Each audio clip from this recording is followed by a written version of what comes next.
Agora na Verde Vale, Jornal do Meio-Dia. As notícias de Mineiros e região.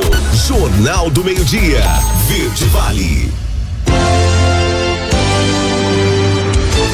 12:11, olá, uma ótima tarde para você. Estamos começando pela Verde Vale FM, uma emissora do Sistema Verde Vale de Comunicação, mais uma edição do Jornal do Meio-Dia. Hoje, quarta-feira, 9 de fevereiro de 2022, redação e apresentação Wesley Pereira e Daliana Oliveira. Participa dessa edição o repórter J. Pereira. Vamos então aos destaques desta quarta-feira aqui no Jornal do Meio-Dia.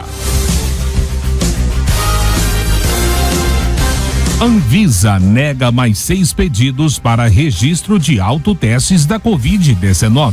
Enem 2021, resultado sai nessa sexta. Com Covid há 2 semanas, deputado Iso Moreira é entubado em hospital de Brasília. Deputado Vitor Hugo reage à aproximação de Mendanha com Bolsonaro não avança em Goiás. Na final, Palmeiras bate o Al-Ahly e vai à decisão do Mundial. Cientistas criam teste de Covid com resultado em 4 minutos. Goiânia não terá ponto facultativo no Carnaval. CNA pede urgência na suplementação de orçamento para garantir a contratação de crédito rural. Os detalhes destas e outras notícias você vai conferir a partir de agora, aqui no Jornal do Meio-Dia. Jornal do Meio-Dia. A notícia como ela é. 12:12, uma excelente tarde para você. Sejam bem-vindos ao Jornal do Meio-Dia desta quarta-feira. A Agência Nacional de Vigilância Sanitária Anvisa negou nesta quarta-feira mais 6 pedidos de registro de autotestes e um pedido de registro de teste profissional de antígeno para detecção da Covid-19. As negativas foram publicadas no Diário Oficial da União. A agência já havia negado outros 3 pedidos de registro de autoteste na terça. Até agora, nenhum autoteste foi aprovado para compra e venda no país.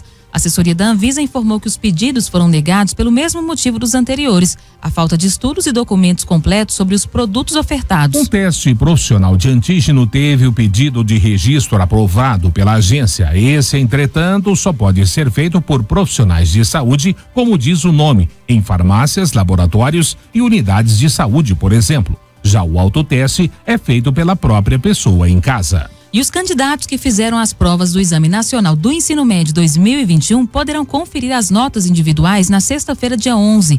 O resultado estará disponível para os inscritos na versão regular e para os que fizeram a reaplicação. As notas do Enem 2021 podem garantir vaga em instituição de ensino superior pública ou privada brasileiras ou em até faculdades fora do país.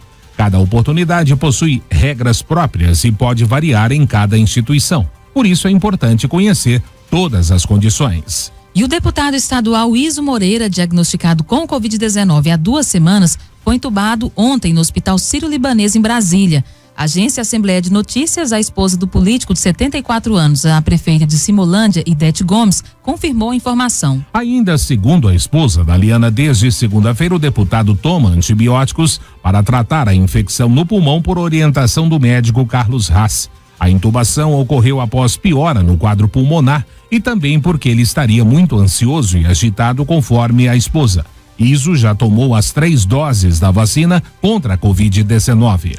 E passadas 2 semanas, as conversas de Gustavo Mendanha com a cúpula nacional do PL, o partido do presidente Jair Bolsonaro, não renderam frutos e sofreram revés após esbarrarem na reação do deputado federal Vitor Hugo. Também pré-candidato ao governo goiano e figura mais próxima do inquilino do Palácio do Planalto entre os políticos goianos, o parlamentar agiu nos últimos 15 dias para evitar a aproximação, com o argumento, conforme apurado, de que é bolsonarista convicto e aliado direto, enquanto que Mendanha teria ligações com a esquerda e se aproxima por uma conveniência eleitoral. Do lado aparecidense, o episódio acendeu o alerta de que eventual filiação à sigla liderada em Goiás pela deputada federal Magda Mofato, ou mesmo apostar no título de candidato de presidente em Goiás, representa riscos a seu projeto político. Aliados de Mendanha apontam que convicções ideológicas podem pesar mais do que a análise pragmática do cenário político, e ele, mesmo filiado, pode ficar sem espaço para disputar as eleições. Se fosse uma situação normal, o presidente deveria estar procurando o prefeito para ser o seu candidato em Goiás. É o que resume um deles. Vitor Hugo intensifica a busca por apoio à sua pré-candidatura entre ruralistas, lideranças evangélicas e entidades que representam policiais e bombeiros militares. É consenso que o anúncio precipitado de que Gustavo Mendanha se filiaria ao partido de Bolsonaro, feito pelo deputado federal Alcides Ribeiro, atrapalhou as conversas em Brasília. Vamos falar de esportes. O atual bicampeão da América está a um passo de também dominar o planeta. O Palmeiras venceu o Al Ahly do Egito por 2-0 nesta terça-feira e garantiu lugar na decisão do Mundial de Clubes contra o Chelsea, o Al Hilal.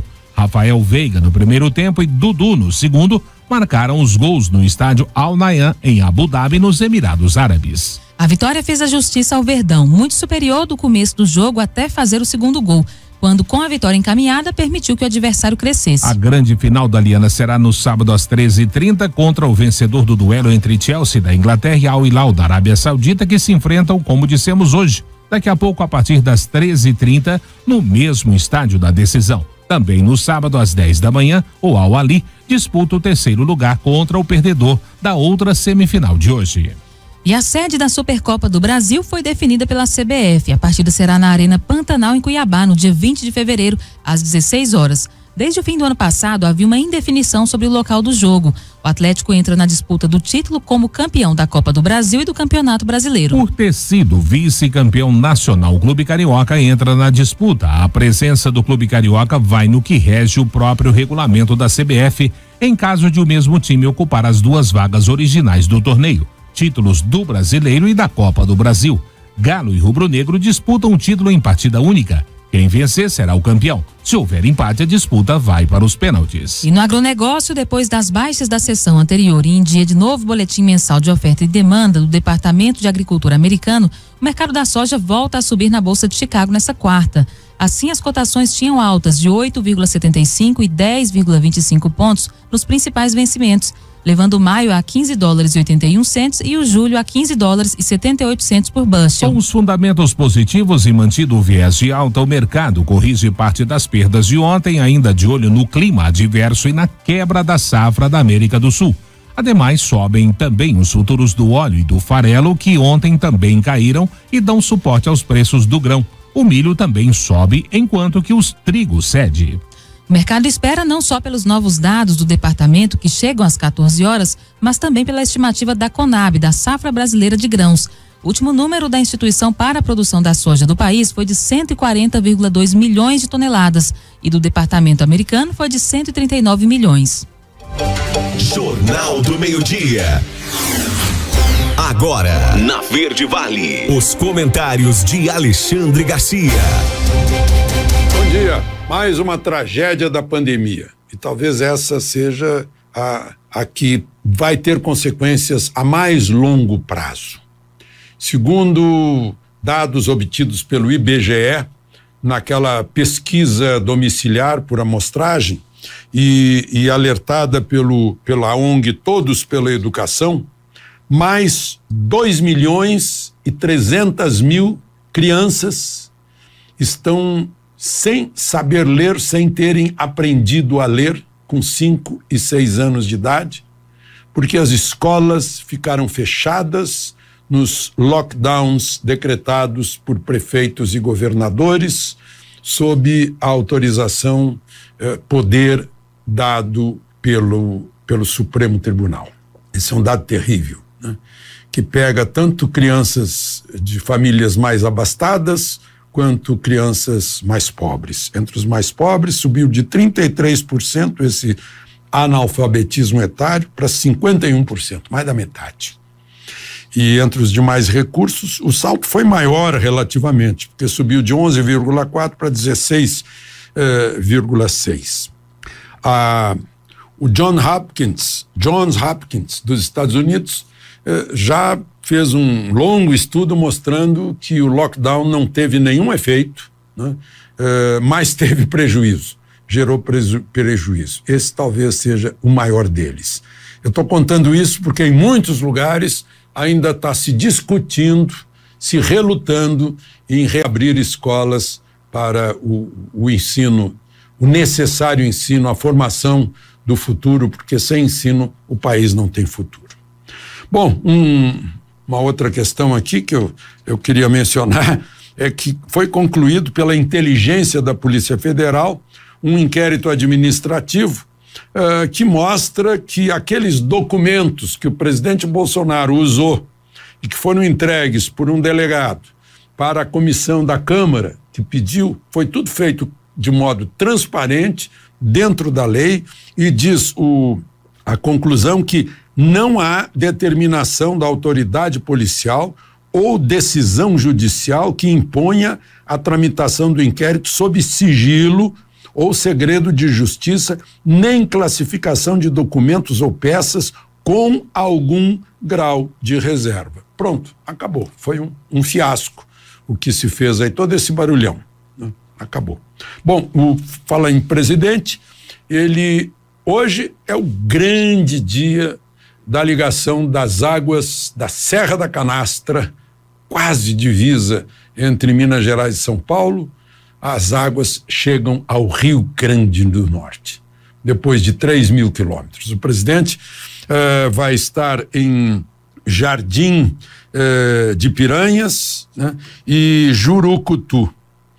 Ontem ele de manhã estava em Salgueiro, onde tem um grande núcleo operacional para distribuir a água, o bombeamento, que vai para Paraíba, Ceará, Rio Grande do Norte. Depois esteve no Ceará, lá numa represa que passou a gerar água que vai chegar até a região metropolitana de Fortaleza.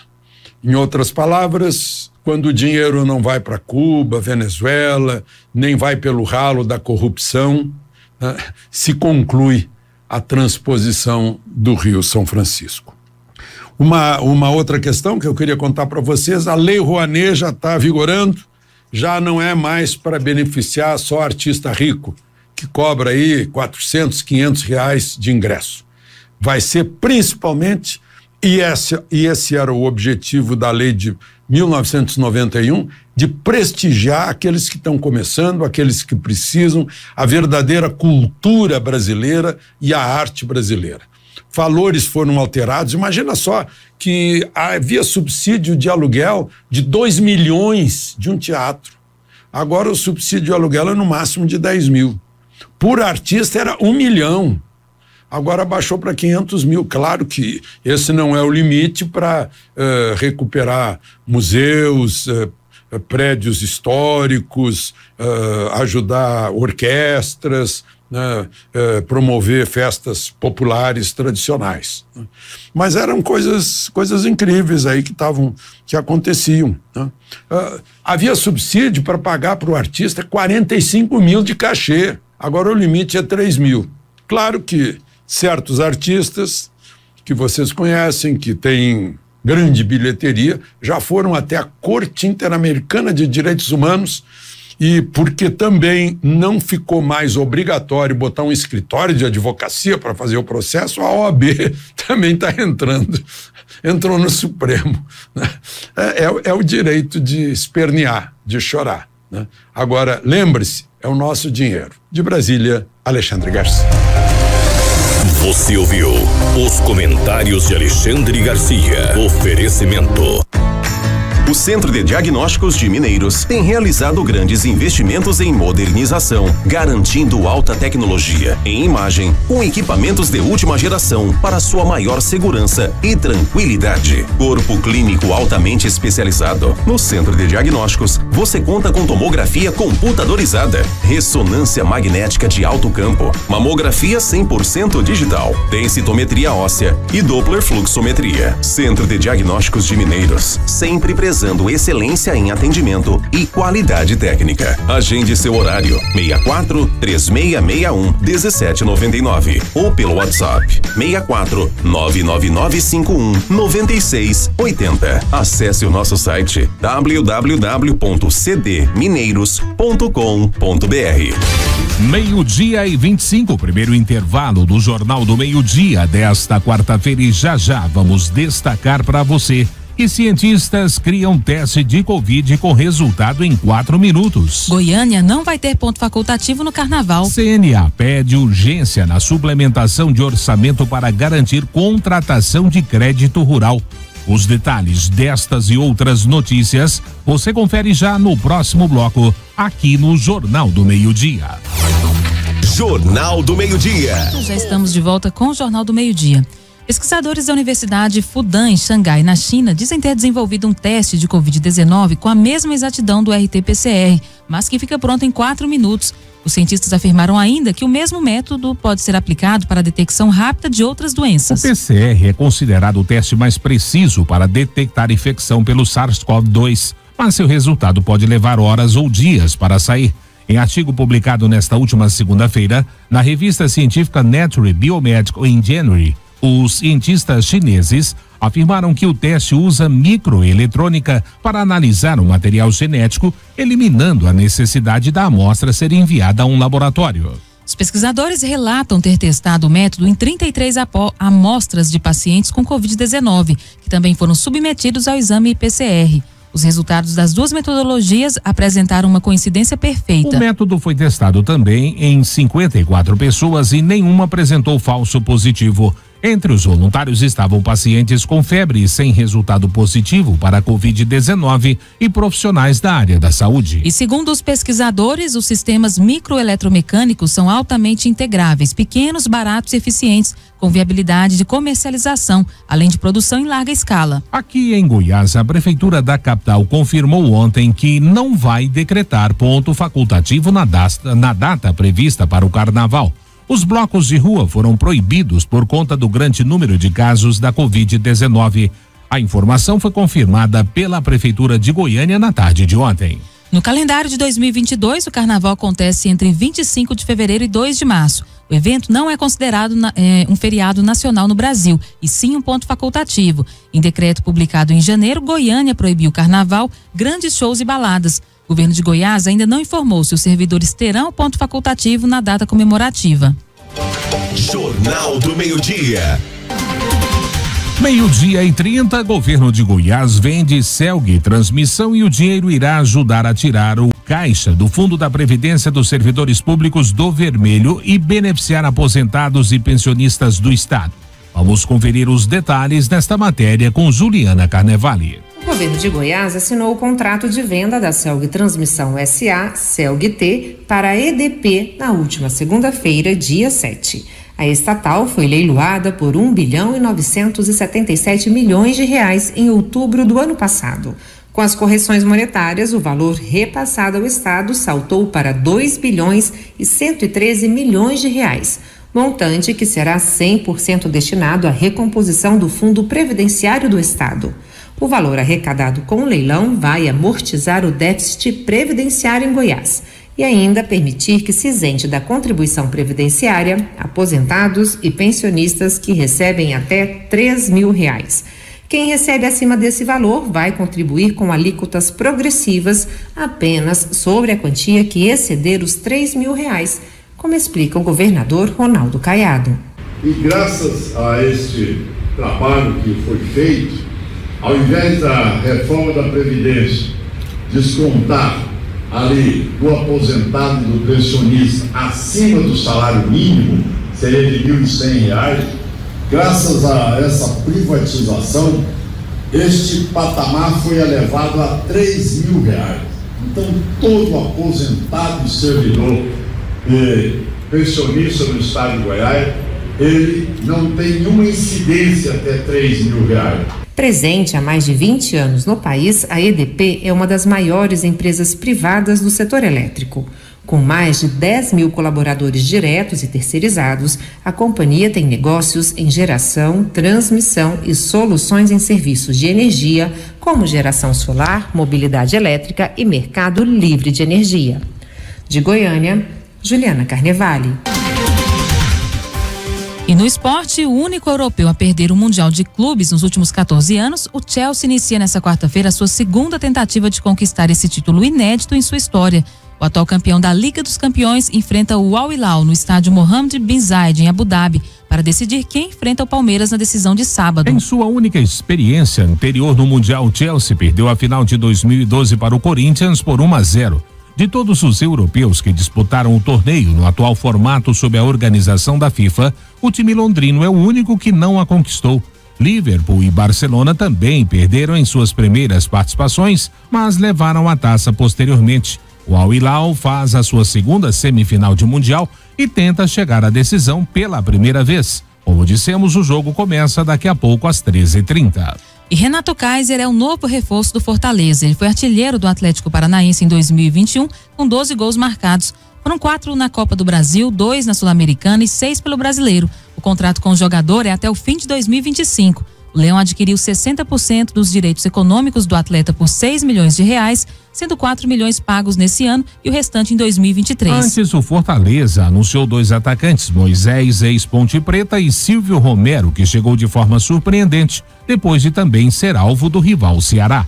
E no agronegócio, a Confederação da Agricultura e Pecuária do Brasil solicitou ao governo federal e a parlamentares, na terça-feira, o apoio para a adoção de medidas para recompor o orçamento de 2022 nas ações de equalização de taxa de juros do crédito rural, isso por meio do projeto de lei de crédito suplementar. A solicitação foi encaminhada por meio de ofício aos ministros Paulo Guedes da Economia, Tereza Cristina da Agricultura e Ciro Nogueira da Casa Civil, além dos presidentes da Frente Parlamentar da Agropecuária FPA, deputado Sérgio Souza, e das comissões de Agricultura da Câmara, Aline Steuci, e do Senado, Acir Gurgás. O pedido aconteceu em função da decisão tomada pela Secretaria Especial do Tesouro e Orçamento do Ministério da Economia no último dia 4, de solicitar às instituições financeiras que suspendessem novas contratações de crédito rural com recursos que demandam equalização de taxa de juros durante o mês de fevereiro. A alegação do Tesouro Nacional é que há insuficiência de recursos orçamentários para custear o pagamento da equalização da taxa de juros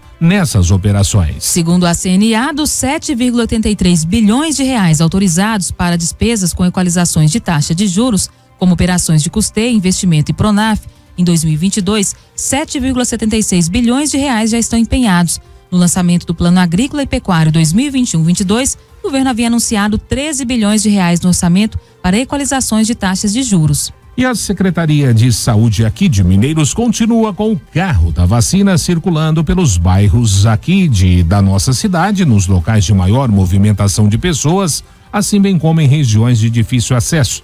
Essa vacinação é destinada apenas para a população adulta e adolescentes acima de 12 anos. A condição se baseia nas normativas emitidas pelo Ministério da Saúde, que ainda não permite a vacinação de crianças de 5 a 11 anos fora das unidades básicas de saúde. O carro hoje está no bairro São Bento, em frente à Igreja São Bento, das 13 às 17 horas.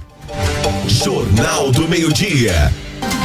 12h36, Detran alerta para cuidados ao realizar ultrapassagens, que é uma das principais causas de acidente nas estradas goianas. Vamos conferir esse alerta com a repórter Osana Alves. De acordo com o Departamento Estadual de Trânsito, o Detran, depois do excesso de velocidade, uma das principais causas de desastres são as ultrapassagens indevidas. Elas provocam vítimas fatais por serem responsáveis por saídas de pista, colisões frontais e capotamentos. Só em janeiro deste ano, 2.902 condutores foram autuados em Goiás por realizarem ultrapassagens em locais proibidos. No ano passado, foram registradas mais de 45 mil infrações desse tipo. O Detran orienta que antes de realizar a ultrapassagem, é necessário verificar se o veículo está no campo de visão do motorista a ser passado. O condutor também deve checar os espelhos retrovisores para observar se não é precedido de outro veículo que tenha iniciado essa mesma manobra. Outra ferramenta importante que deve ser utilizada pelos motoristas é a seta. É preciso sinalizar a intenção de ultrapassar com a seta à esquerda e o retorno à pista originária com a seta à direita.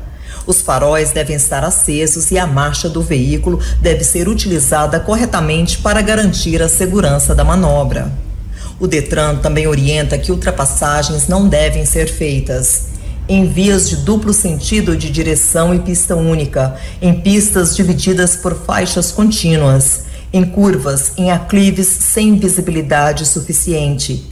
Ultrapassagens também nunca devem ser feitas em pontes, viadutos e cruzamento e em travessias de pedestres, exceto quando houver sinalização permitindo esse tipo de manobra. De Goiânia, Osana Alves. 12:38, mais um breve intervalo aqui no Jornal do Meio-Dia e já voltamos abrindo espaço para nossa redação. De lá chega o repórter J. Pereira com as informações das últimas 24 horas em Mineiros e região. TSE aprova o registro Estatuto do União Brasil, partido resultante da fusão entre o DEM e o PSL. Grupo suspeito de contrabando de cigarros é alvo de operação da Polícia Federal em Catalão. Os detalhes você vai saber já, logo após o intervalo, aqui no Jornal do Meio-Dia. Jornal do Meio-Dia. 12:41, já estamos de volta com o Jornal do Meio-Dia aqui pela Verde Vale FM, uma emissora do Sistema Verde Vale de Comunicação. O Tribunal Superior Eleitoral aprovou ontem por unanimidade a fusão dos partidos DEM e PSL, que passam agora a formar o partido União Brasil. O TSE deferiu o registro e o estatuto do novo partido. Com a decisão, o União Brasil poderá participar das eleições deste ano com uma sigla unificada. O número do partido será o 44. A decisão foi tomada por unanimidade a partir do voto do relator do caso, o ministro Edson Fachin. A partir de documentos apresentados ao tribunal, Fachin concluiu que o procedimento de fusão respeitou os requisitos previstos na legislação. DEM e PSL já tinham aprovado em convenções realizadas em outubro a fusão entre as duas legendas. Faltava, no entanto, o aval do TSE para o registro formal da nova agremiação.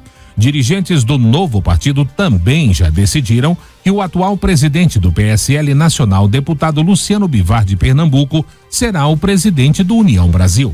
E a posse canônica do novo arcebispo de Goiânia, Dom João Justino de Medeiros e Silva, ocorre no próximo dia 16 às 18 horas, no Santuário Basílica Sagrada Família, na capital. O religioso foi nomeado pelo Papa Francisco no dia 9 de dezembro e substituiu Dom Washington Cruz. Presidente reeleito da Comissão de Cultura e Educação da Conferência Nacional dos Bispos do Brasil, Justino tem 55 anos e é visto como progressista, com posicionamentos em defesa da educação inclusiva e também da ciência, e tem até podcast no Spotify. Dom João Justino é natural de Juiz de Fora, em Minas Gerais. E a Polícia Federal cumpre em Catalão 6 mandados de busca e apreensão contra um grupo suspeito de contrabando de cigarros do Paraguai. A investigação aponta que envolvidos adquiriam grandes cargas no país vizinho, as armazenavam e depois comercializavam no município goiano. Até o momento, policiais apreenderam R$91.800 e $5.976 que seriam provenientes da atividade ilegal. Suspeitos podem ter que responder pelos crimes de organização criminosa e de contrabando, que podem gerar penas de 3 a 8 anos de prisão e de 2 a 5 anos de reclusão, respectivamente. A operação é desdobramento da ação desencadeada ainda em 2016. E no agronegócio, a Câmara dos Deputados deve votar hoje um requerimento de urgência para apreciação do projeto de lei 6.299 de 2002, que propõe novas regras para aprovação de defensivos agrícolas no Brasil.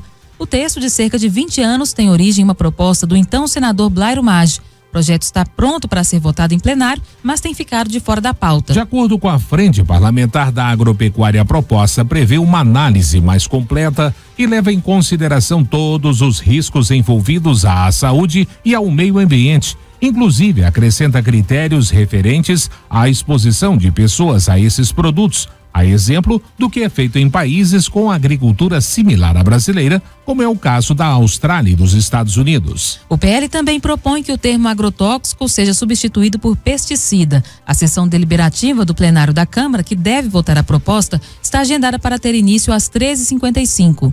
Voltando a falar de esportes, Daliana, a Confederação Brasileira de Futebol, a CBF, divulgou ontem a tabela básica da Série C do Campeonato Brasileiro de 2022. Para este ano, a competição terá um novo formato, com jogos em turno único na primeira fase e disputas entre os 20 clubes. A rodada de número 1 está programada para acontecer entre os dias 9 e 11 de abril. Após muita discussão e uma votação bem apertada, os clubes que integram a Série C decidiram por essa mudança. Agora, ao invés de 2 grupos com 10 times na primeira fase, entra um turno único, com todos jogando contra todos, e os 8 primeiros colocados avançando para a segunda fase. Os 10 melhores ranqueados vão jogar 10 jogos em casa e 9 fora, enquanto o restante fará 10 partidas fora e 9 na condição de mandante. Os 8 mandantes avançam para a segunda fase, sendo divididos em 2 grupos com 4 times cada. Estes vão duelar em jogos de ida e volta dentro de cada chave. Os 2 melhores de cada quadrangular garantem vaga à Série B de 2023 e os líderes de cada grupo avançam para disputar o título também em jogos de ida e volta. Jornal do Meio-Dia. 12:46 e agora direto da nossa redação chega o repórter J. Pereira com as informações das últimas 24 horas em Mineiros e região. Estamos chegando e trazendo informações nesta quarta-feira na cidade de Mineiros. Nas últimas 24 horas, 2 acidentes de trânsito registrados pelo Corpo de Bombeiros aqui de nossa Mineiros. Os 2 acidentes envolvendo carro e moto, tendo como consequência os ferimentos, nos motoqueiros que foram levados até a unidade de pronto atendimento, um deles com a fratura fechada em uma das pernas. Já as polícias militar e civil registraram também poucas ocorrências, mas tivemos estelionato. Em um deles, um cidadão recebeu uma ligação telefônica onde a pessoa se passava por funcionário de uma agência bancária e foi perguntado a ele se ele tinha feito uma compra em um determinado estabelecimento.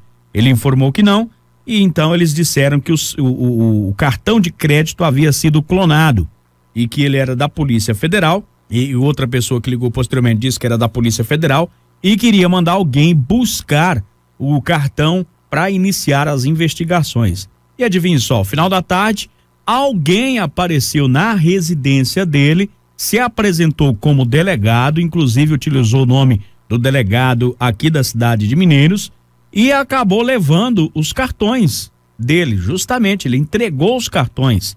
E posterior a isso, diversas movimentações bancárias foram observadas. Quando eles notaram, eles ligaram no banco para cancelar os cartões, mas já tinham tido esse prejuízo. Então, muita atenção, tá?